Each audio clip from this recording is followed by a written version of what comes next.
Dine to Stars. I'm Greg Gilman from The Wrap, and I'm getting my grub on with Shawn Ashmore from X-Men Days of Future Past at Mixology 101 at the Grove in West Hollywood.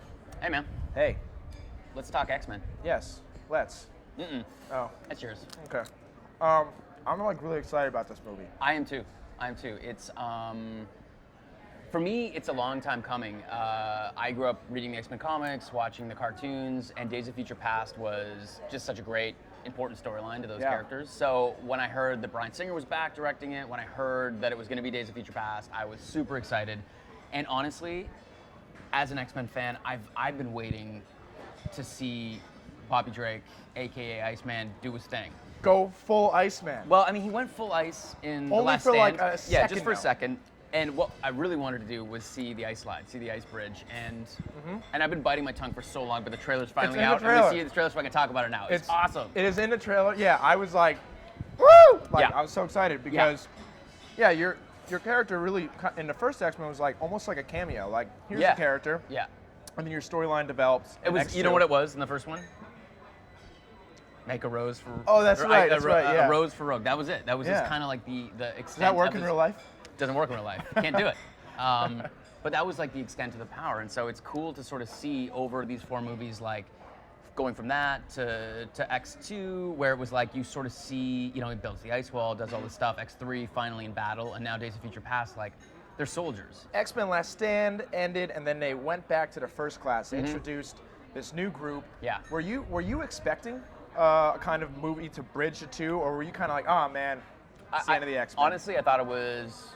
I knew it wasn't the end of the X-Men. I knew it was like a new chapter, but I didn't expect.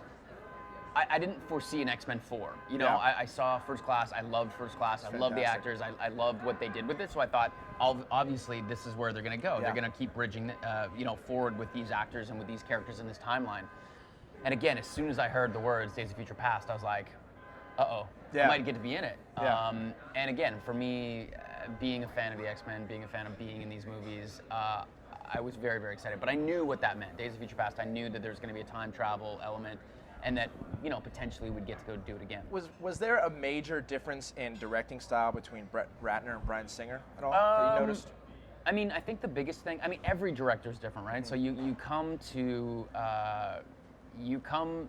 the show as an actor as open-minded as you can be, because everybody is different. So I mean, different? Yeah, absolutely. Totally different directing styles.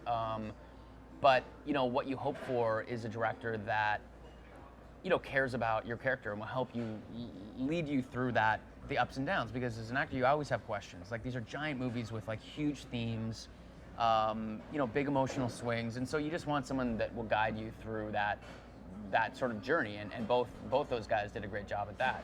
Again, what's exciting about having Bryan back for me is that Bryan cast me as this part, as Bobby Drake. So there's an automatic trust. Like, I show up on set with Bryan, and I know that I was the guy that he wanted to play Bobby Drake, and so there's an automatic trust. And we've spent, a lot of time together on set, working through these storylines and these characters. So, I guess that's a major difference, is that I just worked with Bryan before. I hadn't worked with Brett before.